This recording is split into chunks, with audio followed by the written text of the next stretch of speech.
She was still waiting for him, in her realm of iron. And finally, at long last, they could be together. But the story isn't over yet.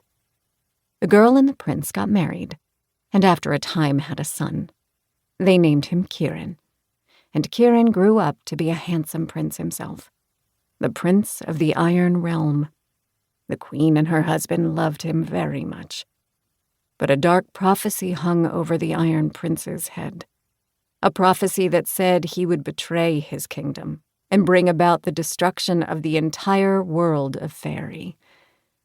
The Iron Prince became friends with the queen's brother, Ethan, who was also grown up now, and Ethan's beloved, a girl named Mackenzie St. James.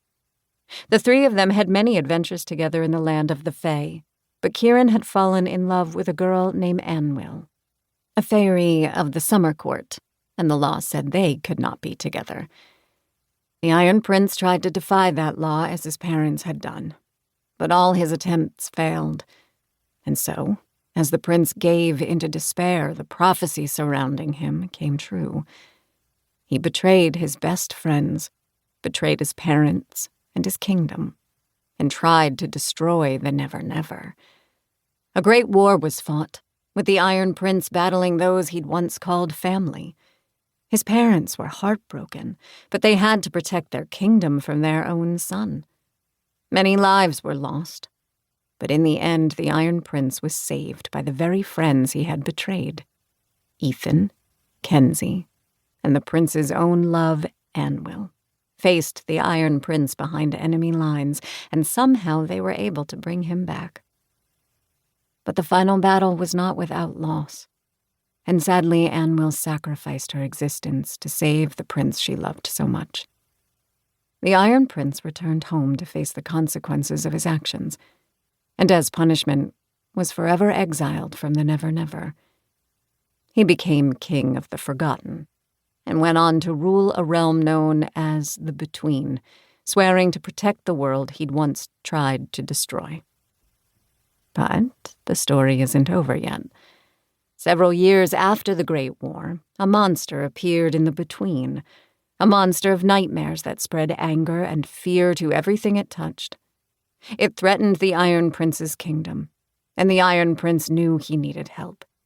He sent 2 messengers to the Iron Realm to ask for aid, Robin Goodfellow and a mysterious fairy called Nyx. Nyx was a kind of fairy no one had ever seen before, but she was beautiful and a deadly fighter, and she helped Puck reach the Queen and the Winter Prince in the Iron Realm. Together, the Iron Queen and her family confronted the monster and discovered the terrible truth. Long, long ago, there was another realm of fairy known as Evenfall, and Evenfall was home to a whole species of fairies called the Iron Fey.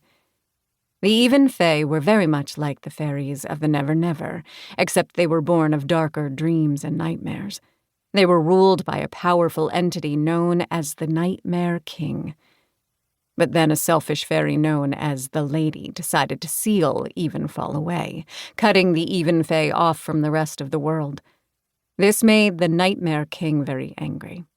He fell into a deep sleep, and he dreamed of revenge, of darkness and destruction, and vengeance against all Fey, the Nevernever, and the entire world.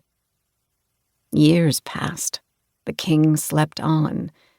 But eventually, the seal to Evenfall weakened. The Nightmare King was waking up, still filled with rage toward Fairy and the Nevernever. And so to save their world, the girl and her companions decided to step through the weakened seal into Evenfall, to find the Nightmare King and stop him, whatever that meant. They didn't know what awaited them on the other side.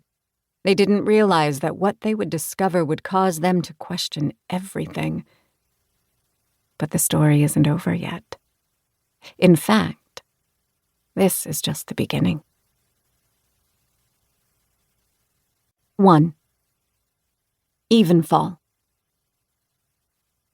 My name is Meghan Chase, Queen of the Iron Fey, ruler of the Iron Kingdom, daughter of a human mother and the immortal